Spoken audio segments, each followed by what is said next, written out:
I know it sounds silly, but has anyone ever heard this old poem about the Clickity Clackity? I don't know if it's just something from my small town that they kept alive or what, but I've been trying to do some research about it for the last few weeks. I haven't come up with much, and I'm looking for help. Honestly, at this point, I'm really begging for someone who has some information on this thing to step forward. But this is the poem I'm talking about. In these woods there lives a puppet. It sits and watches all who pass, with eyes of coal and teeth of rust, with skin crackling and full of crust, with wiry limbs, brittle as spent glass. It moves with subtle creaks and cracks. So if you're ever in the woods and see a puppet sitting near, do not look at it, no matter your fear. Just pretend you're okay. That's truly all I can say. In these woods there lives a puppet. For some context, I live in the southern edge of Wisconsin. My family has always been pretty savvy when it comes to camping, and it was a big thing for my brother Paul and I growing up. We always had fun during family camping trips. But flash forward 20 years, and my parents have since passed on. There was a bad car accident, and the loss hit us unexpectedly. So, as a little remembrance trip, my brother and I had planned a final journey up into the woods that our family had frequented. It's up near the town of Clements, Wisconsin. It's where my family had always camped, but this time we were going in deeper into the woods, just to have a little extra privacy from the normal campground tenants. Plus, we were planning on getting a little drunk, so we didn't want any officers kicking us out. So, we made our plans. We were going to meet at 3 p.m. on Friday afternoon in the parking lot of the Clements Park campground, after which we'd head up north for a couple of hours. We'd found a decent spot in a clearing through Google Map, and we wanted to check it out. After all was said and done, the plan was to head back to our cars on Sunday afternoon. It was just a dumb, drunk, grieving kind of weekend getaway. We both wanted to talk things through, but neither of us could really be described as the going through armchair therapy sort of people. This is just how we handled things. But once Friday came around, things immediately went south. I'd parked my car in the run-down dirt lot of the Clements Park around 2:30. There were a few scattered cars of other campers littered around the dirt field, but nothing really of note.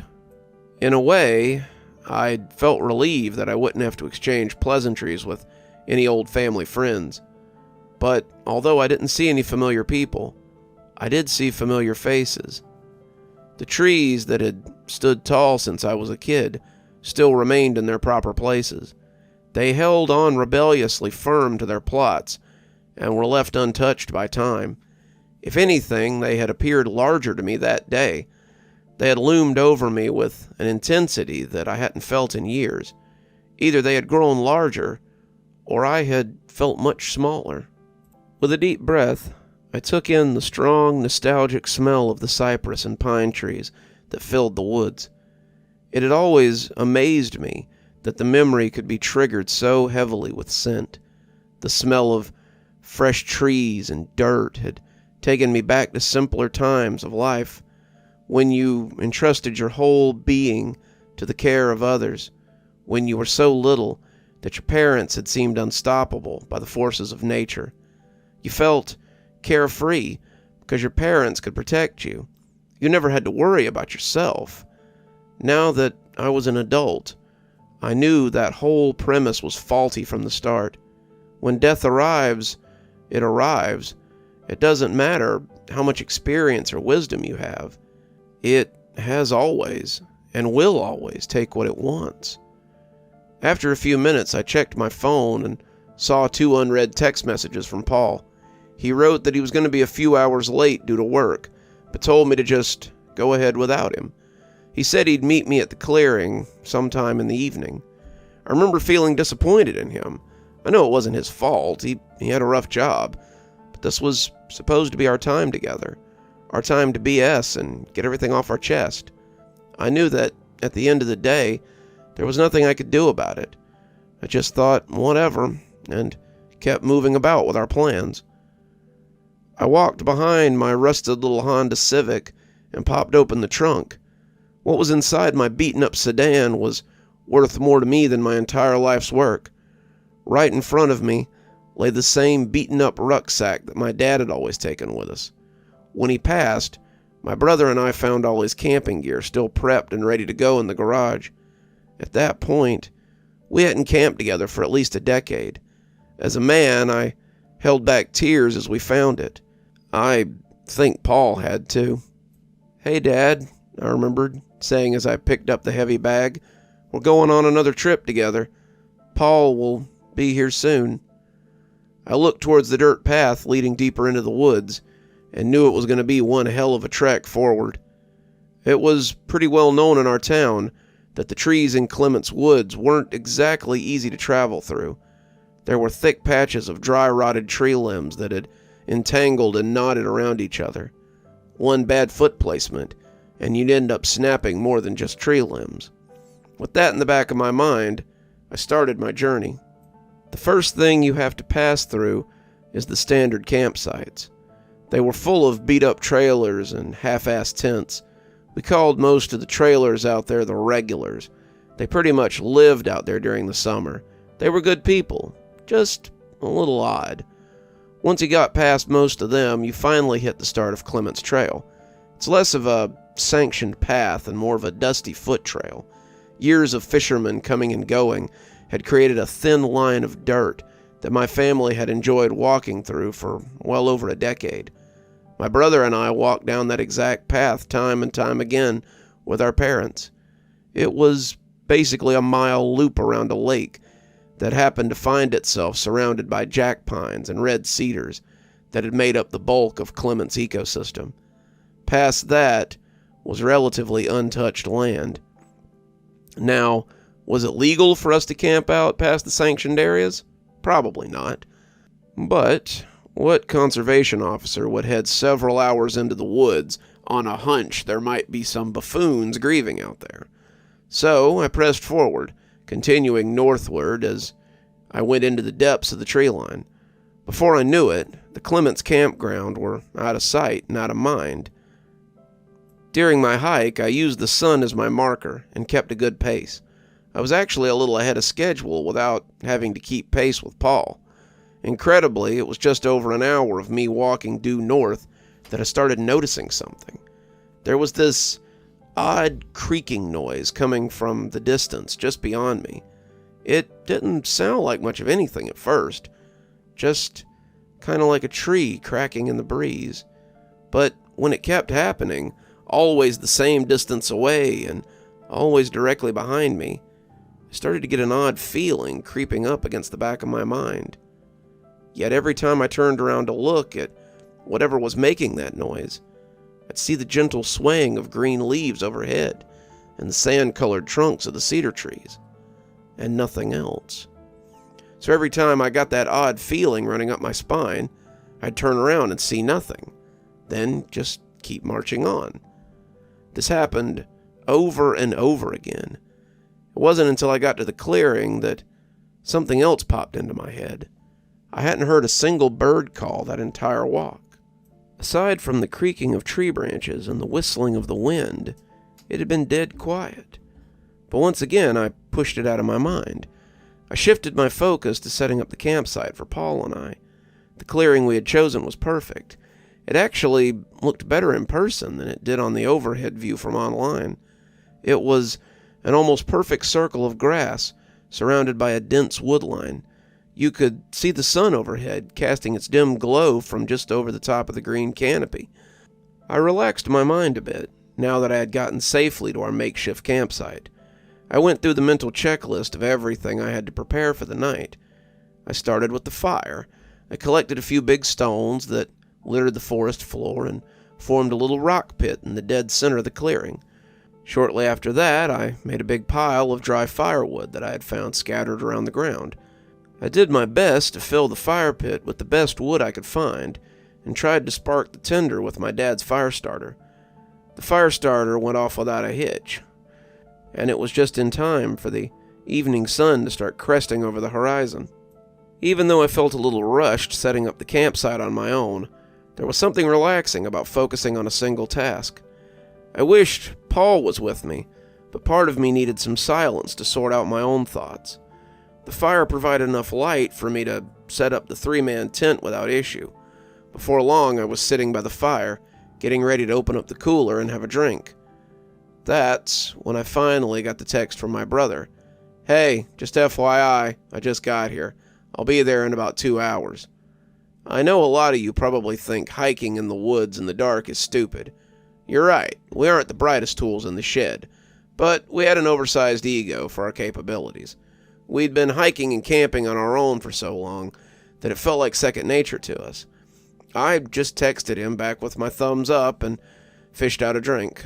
I sat my back against a broken cedar trunk near the fire and looked at my handiwork. 'Here's to you, Mom and Dad,' I muttered, before having a sip of my drink. Before I knew it, the cans had gathered next to me, and my eyes had gotten heavy. My eyes were half closed when I heard the same clinking noise I'd heard earlier. It was just outside the clearing, in the darkening woodline. My eyes drifted towards the edge of the trees and focused in on something directly across from me. There in the darkness of the sunless forest was a vague shape of something. It was barely noticeable in the shadows. It stood about 4 feet tall, and it was facing me. I slowly leaned myself forward off the tree trunk, my eyes fixated on the small, dark form. I was expecting it to turn and run away from me. It wouldn't have been the first time that I'd been spooked by a deer in the night. I thought to myself that any second now I'd hear the skittering of the deer hooves as they scampered back into the woods. But that's not what happened. As my eyes were focused on the little shape, it started to walk towards me. And by walk, I mean walk. Even with it being cast in shadow, I could tell that it had the frame of a small child. It was deathly thin and gaunt. It moved with a sense of weightlessness to it. The moment that it passed into the camp's clearing, the fire licked its face with light. Even through my drunken eyes, I could see what it was. It was the face of an old wooden marionette. I felt my heart lurch up in my throat. My body had instantly skipped the fight-or-flight response and went straight into freeze. I could no more lift a finger of my hand. All I could do was watch and examine the puppet's features. The wood was old and weathered, cracks and chips layering its pale skin. The eyes themselves were dark and empty, and the mouth was just a gaping hole full of rusted metal false teeth. It had what appeared to be human hair matted over its wooden scalp. It was just staring at me. Time passed, and it just kept staring. I worked up enough courage to slowly slide my hands towards my flashlight. I slowly aimed the bulb towards the thing at the edge of the camp and flipped the switch. Immediately, the puppet shot its hands up in the air and jittered its way towards me. Loud cracking and popping of aged wood filled the campsite. Its feet had glided its way over the forest floor as if it were floating, its knees bounding high up in the air with every mocking step. The clattering sound of wood on wood jangling in the empty void of darkness still haunts me. I dropped my flashlight and fell into the fetal position, completely curling up. My subconscious told me that I was already dead, and my body had totally given up in response. I counted the seconds in my head, waiting for whatever nightmare was about to befall me. But it didn't. I lay on the forest floor in a tight ball for God knows how many minutes. Eventually, I worked up the courage to take a glance at my tormentor. Through my fingers, I peered into my campsite, praying that the thing would be gone. But the puppet was still there. It was now halfway between the fire and me. The wind was blowing against its hardened skin, creaking its body ever so slightly with every gentle gust. Out of its mouth came a light clicking noise, almost like an infestation of woodworms, all calling out. What do I do? I remember repeating in my head, what do I do? Then I remembered the poem from when I was a kid. I remembered what it said. Just pretend you're okay. So I slowly sat up and kept the puppet in my peripheral vision.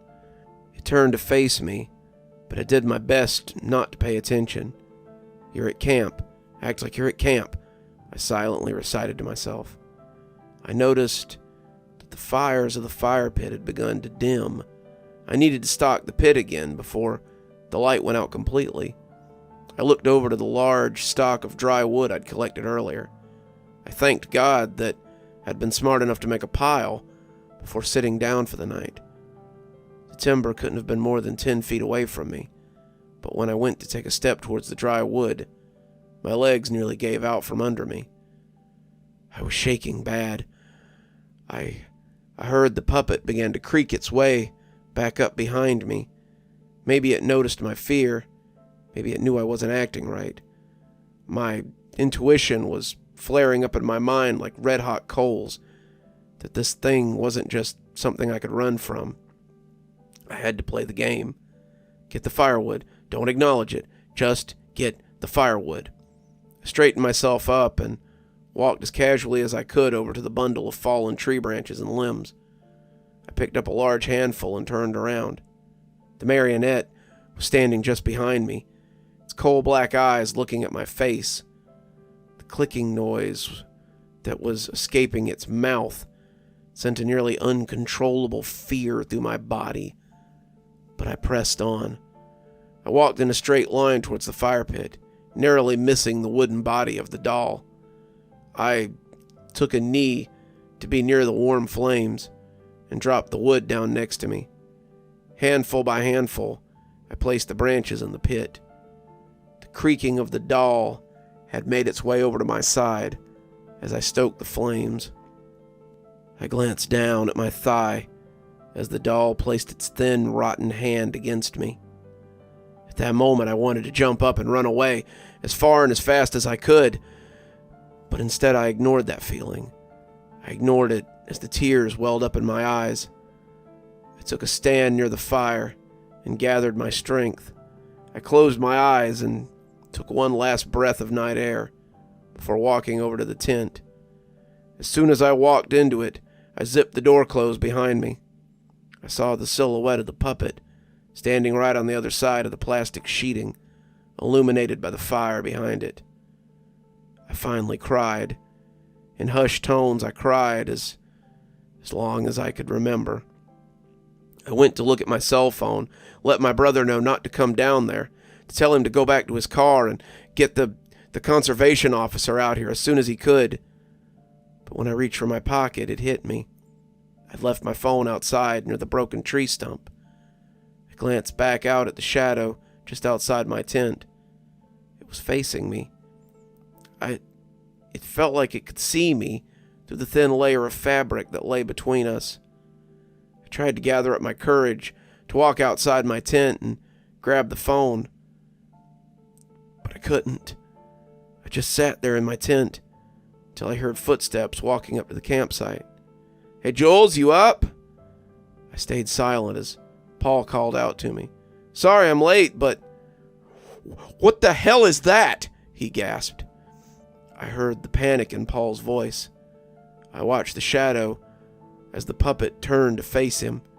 Its arms and legs jerked violently in the air. Paul turned as fast as he could and ran out of the clearing. The puppet followed him with impossible speed. It glided, its dangling, flailing limbs in the air as it began its chase. Not even a minute later, I heard a horrified yelp, then complete silence. I stayed in the tent all night, numb, broken, defeated. I just continually asked myself why I didn't say anything, why I didn't do anything. By the time morning came, I had left camp, picking up my phone and trying to dial Paul over and over again. There was never an answer. I left everything I brought in that exact spot. I never went back for it. I left those woods in a half daze that I've never recovered from. Before I knew it, I was back in the campground. I contacted the officers in charge of the area, and they conducted a search. They refused to listen to anything I had to say about what I'd seen. But the thing is, they didn't just dismiss it like I was crazy. It was like they'd already known what had happened and had refused to acknowledge it. We never found my brother. I could never take another walk in those woods either. I left the searching up to the police and the local volunteers. But what I can do is ask a question. Does anyone know anything about the old Clickity Clackity story? You're still here. I thought you might be. Thanks for joining me for tonight's story. If your insatiable appetite for horror knows no bounds, might I suggest one of our playlists, or one of our previous stories in the archive? There should be one appearing at the end of the story any minute now.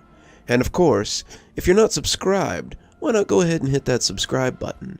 Maybe hit that notification bell so you don't miss any of the spooky things that we do here. If you prefer your horror a little more analog, you can always pick up one of my books. There's a link below to my latest, and it'll take you to all the great things that I've posted on Amazon. For my book lovers in the audience, I always suggest coming on down to Patreon so you can become part of my ghostly reader tier and get a book anytime I write one, which is usually about twice a year. Speaking of my patrons, let's go ahead and thank them, shall we? Thanks to Unicorn Hollow for being our spooky ghost contributor. Thanks to Janet for being our spooky skeleton tier contributor. And thanks to Hi Stacy, Winter, Xaronan, Emily Coltsfoot, Stephanie Carrington, Marianne Schuler, Tyler Parker, and Jennifer Damron for being our ghostly reader tier contributors. Thanks, everyone. We just couldn't do the show without you. If you think you might like to support the show in a more monetary fashion, come on down to Patreon. I have many tiers. I think you'll find one that'll suit you best. And as always, thanks for stopping by. Dr. Plague, signing off. Have a wonderful evening.